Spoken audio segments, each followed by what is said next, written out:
longtime broadcaster and an unknown college graduate put their heads together and designed an idea that sounds simple today, and in many ways it was simple. Cast aside old cameras and take advantage of new technology to update the way pro wrestling was presented on television, which had not been changed in about 30 years.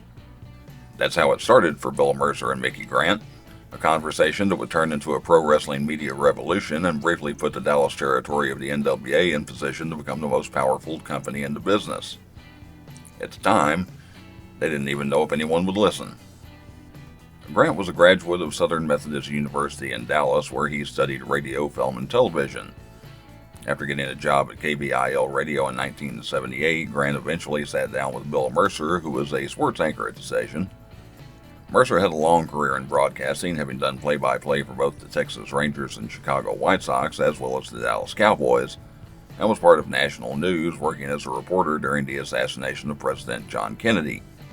What concerned Grant when he started the conversation was something else on Mercer's resume: the announcer for big-time wrestling in Dallas.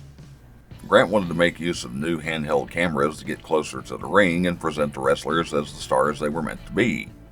Also, microphones around the ring could pick up the sounds of the action.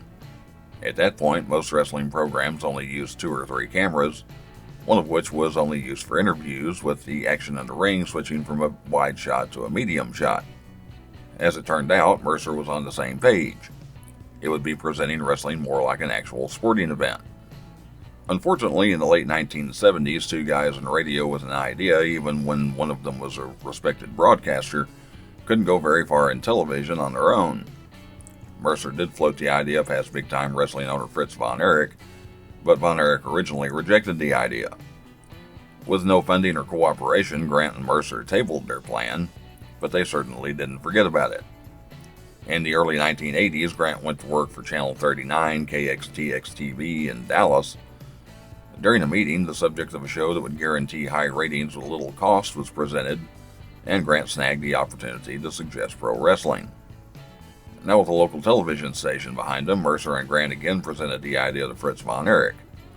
This time von Erich agreed, allowing Channel 39 to take over production of the main TV show for the territory, which would also enter into a syndication deal to air across the country. The show would be taped on Friday night at the Sportatorium in Dallas, with Mercer as the announcer and Grant as a producer. The name of the television show would even provide a new name for the wrestling promotion: World Class Championship Wrestling. The result was an instant success that changed the way pro wrestling was presented on television forever. First airing in early 1982, the show not only brought fans inside the ring for the first time, but it also featured music videos and vignettes that were taped outside the Sportatorium. For the first time, fans were seeing wrestlers in what was at least presented as their everyday normal life, and sometimes playing a part in storylines, like the famous Ballet for a Day segment between David Von Erich and Jim Garvin.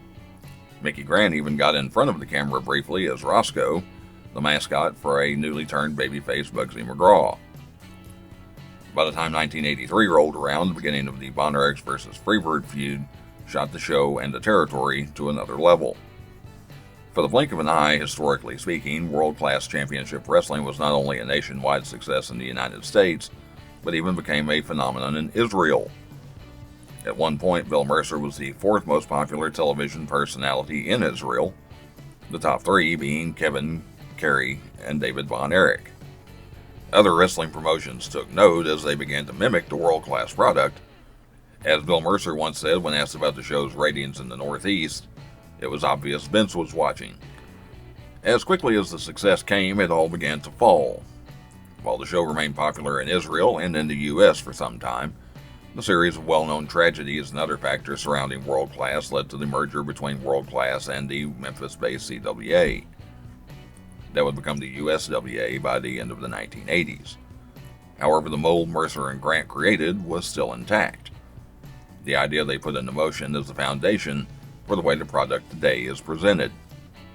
Both Grant and Mercer would leave World Class Television before its final days. Grant would go on to make documentaries including China Run, Destination Da Nang, and Burning Green. In 2008, he dipped his toe back into pro wrestling with Gentleman's Choice, centered on world-class star gentleman Chris Adams. Now in his 70s, Grant still lives in the Dallas area and is still involved in filmmaking. Bill Mercer went on to work for Wild West Wrestling and the Gary Hart-owned Texas Championship Wrestling, as well as continuing his work with the University of North Texas as both a teacher and broadcaster. Mercer retired after 30 years as the voice of the Mean Green. Bill passed away in 2025 at the age of 99, and not a second of life wasted. Today's pro wrestling is different in a variety of ways, involving pyro, specialized entrance music, and carefully planned spots specifically for television. At the heart of it all is the same intentions of making the wrestling show more than just a wrestling show. It's a television production. It all started with a conversation between co-workers at a radio station in Dallas.